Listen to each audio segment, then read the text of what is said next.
और तमाम प्रदेश कमेटी के, जिला कमेटी के, हमारे दिल्ली से आए मेरी पार्टी के महासचिव श्री शिवाकांत गोरखपुरी जी, यहाँ बम्बई से आए हमारे बहुत बड़े सॉफ्टवेयर इंजीनियर श्री अजय संघानी जी, बिहार से बिहार पार्टी के महासचिव सेक्रेटरी जनरल श्री अनमोल कुमार जी, जो अभी रिकॉर्डिंग करने लगे हुए हैं, और तमाम दरंग जिले के, उदालगुड़ी के, कमालपुर जिले के डिस्ट्रिक्ट कमेटी के मेंबर्स, ब्लॉक कमेटी के मेंबर्स और तमाम पार्टी के शुभचिंतकों भाइयों बहनों। और मुझे पता चली कि आप काफ़ी निराश हैं कि आप चुनाव नहीं जीत पाए, और उदालगुड़ी से 12,000 वोट मिला, कितना मिला? लगभग 11,000 वो वोट है जब कोई प्रचार का काम नहीं किया। ये 11,000 उन लोगों ने वोट दिया जो लोग बीजेपी को नहीं डरे। उदालगुड़ी में जो किसी भी पार्टी को, किसी भी गुंडे को नहीं डरते, 11,000 आदमी ऐसे हैं उदालगुड़ी में जो पैसे से बिक नहीं सकते। उन्हें कितना भी पैसा इलेक्शन के टाइम दे दिया जाए, वो नहीं बिकेंगे। 11,000 आदमी वो हैं जिन्होंने तय किया है कि वो अपनी जिंदगी में कितनी बड़ी से बड़ी कुर्बानी देंगे, लेकिन आजादी लेकर रहेंगे। ये 11,000 आदमी, 11,000 आदमी थोड़े नहीं होते। एक लोकसभा, पूरे प्रदेश की बात नहीं कर रहा हूं, पूरे आसाम में 59,649, 59,649, यानी लगभग 60,000, 60,000 लोग आसाम में हैं जो पैसे से बिकने के लिए तैयार नहीं है, जिन्होंने कसम खा ली है कि अब वो आसाम के लोगों को आजादी दिला के रहेंगे। ये संख्या 60,000, 60,000 मतलब आधा लाख से ज्यादा। ये 60,000 लोग ऐसे हैं जिन्होंने तय किया है कि वो किसी भी दलाल पार्टी के सामने घुटने नहीं टेकेंगे, चाहे उनको गोली मार दी जाए तो मरने को तैयार हैं, लेकिन वो घुटने नहीं टेकेंगे, वो झुकेंगे नहीं। हम ये जानना चाहते थे कि अगर हम प्रचार करते हैं तो बहुत सारे ऐसे लोग भी वोट दे देते हैं जो हमारे कार्यकर्ता नहीं होते। अगर हमारा भाषण आसाम में 50 भाषण हुआ होता, 50 जगह में मीटिंग किया होता, तो ये जो वोट आप देख रहे हैं, ये जो 60,000 वोट देख रहे हैं आसाम में, ये चली जाती 10 लाख। मैं वोट ले सकता था भाषण देख के इलेक्शन का टाइम, लेकिन पूरे इलेक्शन का टाइम मैं आसाम नहीं आया, ये तो आप जानते हैं। मैं खाली ये जानना चाहता था कि इस बार भारतीय जनता पार्टी के झूठ की आंधी चल रही है। ये आंधी जो उत्तर प्रदेश में 2014 में झूठ की आंधी चल रही थी बीजेपी की, वो झूठ की आंधी दिल्ली और उत्तर प्रदेश से बिहार होते हुए, पश्चिम बंगाल होते हुए आसाम में 2024 में पहुंची। ये जो झूठ की आंधी थी आपको नहीं मालूम था, लेकिन मुझे मालूम था। मुझे पता था कि इस बार बीजेपी इतना झूठ बोलेगी, इतना झूठ बोलेगी कि लोग अपने बाप को बाप कहना बंद कर देंगे और अपनी माँ को माँ मानना बंद कर देंगे, उनकी बात पर भरोसा कर लेंगे। ये मैं जानता था, इसलिए तय किया कि इस बार ये पता चलेगा कि जब प्रचार नहीं किया जाएगा, जब मेरे भाषण नहीं होंगे, जब मेरी सभा नहीं होगी, तब ये पता चलेगा कि आसाम में जान देने वालों हमारे वोट कार्यकर्ताओं की संख्या कितनी। इस बार जो वोट मिली है ये वोटरों की वोट नहीं है। इस बार जो वोट मिली है वो कुर्बानी देने वालों की वोट है। और ये जो जिस पार्टी में 60,000 कुर्बानी देने वाले लोग हों, तो वो पार्टी कोई साधारण पार्टी नहीं है। जाके पता करिए, ममता बनर्जी की पार्टी में इतने आदमी कुर्बानी देने वाले नहीं हैं। कांग्रेस में पता करिए, जब गुवाहाटी में कोई प्रोग्राम होता है तो कांग्रेस के 50 आदमी आते हैं धरने प्रदर्शन में, और वोटर्स पार्टी के 8,000 लोग पहुंच जाते हैं, बिना बुलाए 8,000 लोग पहुंचते हैं। भाई, ये जो आप सोचते हो कि वोट बहुत कम मिला, हमारे कुछ कार्यकर्ता डर गए या कुछ कार्यकर्ता पैसे की लालच में बिक गए, इसको बुरा मत मानो। जब दुनिया में क्रांति होती है तो क्रांति का जो पहला चरण है, पहला फेज है, उसमें मजाक उड़ाया जाता है। जब कोई क्रांति करने चलता है तो सबसे पहले मजाक उड़ाया जाता है, अरे तुम क्या क्रांति कर लोगे, तुम क्या आजादी दिला लोगे, तुम क्या वोटरों को पैसा दिला लोगे, अरे ये तो झूठ है, ये हो नहीं सकता, ये गलत बात है। कौन बोलता था?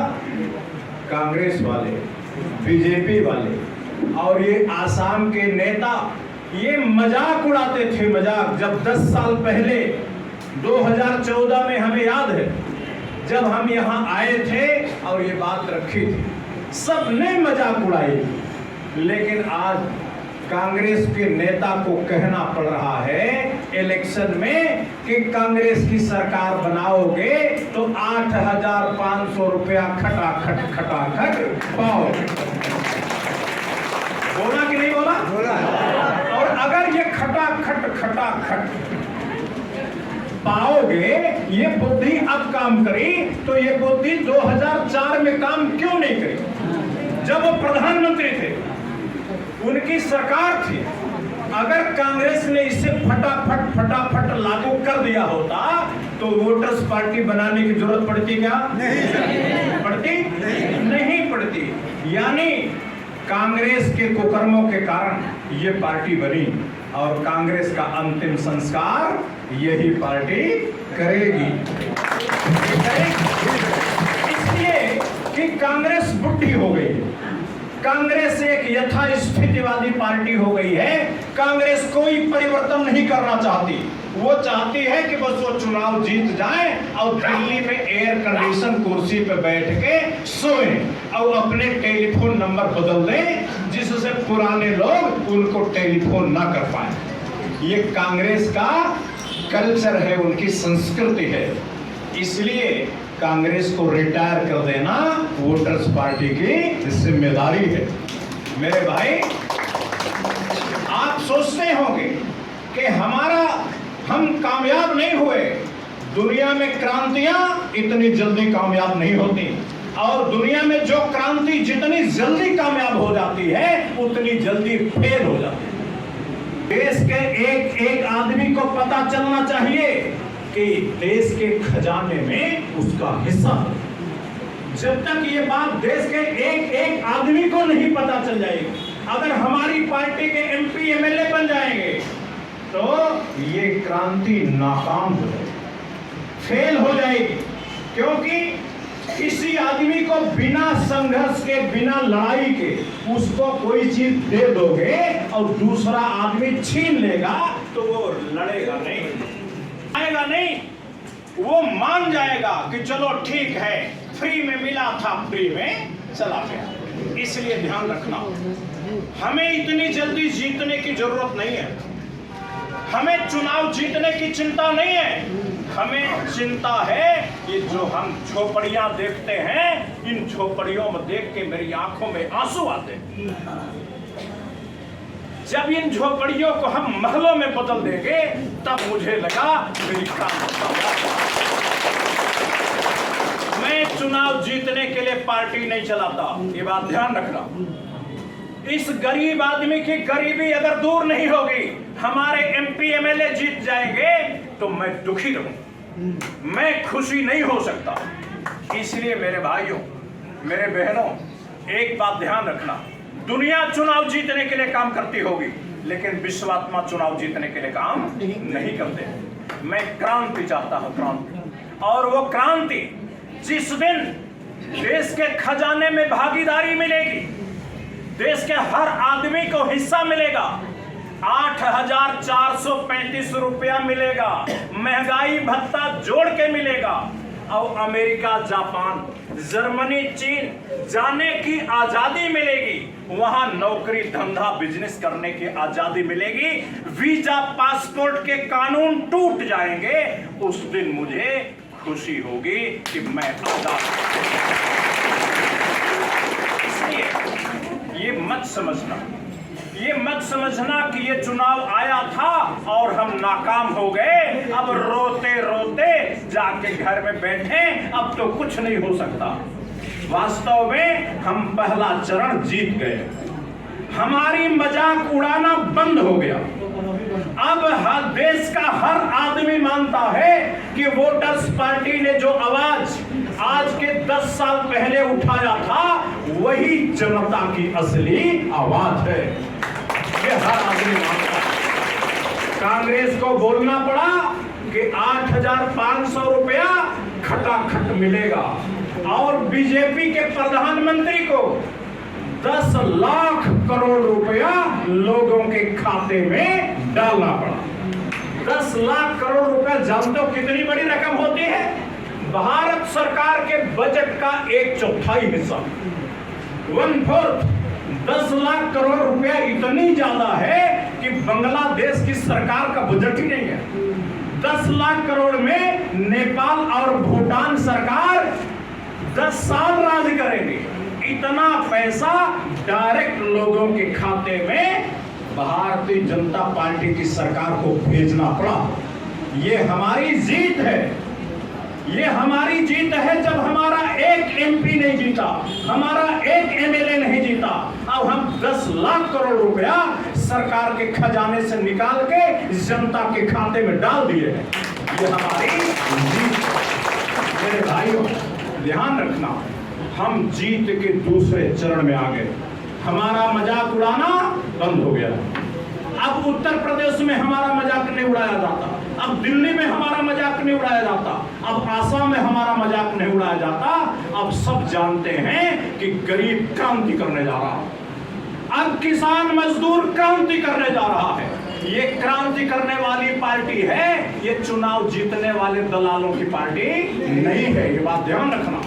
मेरे भाई, आज जो हमारे भाई बहन डर गए, आने वाले दिन में वो हिम्मत करके खड़े होंगे। जब आसाम में 60,000 आदमी कुर्बानी के लिए तैयार हो सकता है, तो आने वाले दिन में इस देश का, प्रदेश का ज्यादातर आदमी कुर्बानी के लिए तैयार होगा। मैं मानता हूं कि अगर हमारे पार्टी में कुछ लोग डरे, हमारी पार्टी में कुछ लोग पैसे से बिक गए, हट गए, तो ये उनकी कमी नहीं है, वो मेरी कमी है, मेरी तपस्या की कमी है। मैं अपनी तपस्या बढ़ाऊंगा, लेकिन उनको इल्जाम नहीं लगाऊंगा, कभी नहीं लगाऊंगा। मैं मानता हूं वो कमी मेरी है, मेरी ट्रेनिंग देने में कमी रह गई होगी, मेरी तपस्या में कमी रह गई होगी, मुझे समझाने में कमी रह गई होगी। मैं वो काम आगे भी जारी रखूंगा। मैं हारने वाला और थकने वाला नहीं हूं। मेरे भाइयों, आज मुस्लिम समाज को गुमराह किया गया, मुसलमानों में डर पैदा की गई कि अगर भारतीय जनता पार्टी की सरकार आ जाएगी तो तुम्हें मार दिया जाएगा, इसलिए तुम उस पार्टी को वोट दो जो भारतीय जनता पार्टी के खिलाफ सबसे मजबूत पार्टी हो।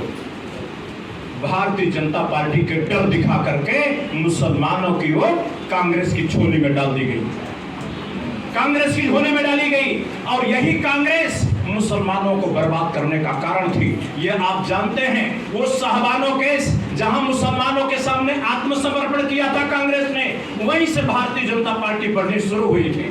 आज वही कांग्रेस को फिर से मुसलमान वोट देने जा रहे हैं, जिस कांग्रेस ने मुसलमानों को बर्बाद किया था। ये अगर अपनी पैरों में कुल्हाड़ी मारेंगे तो दूसरा कोई बचाने वाला नहीं है। बोडो समाज को गुमराह किया गया, झूठ बोला गया।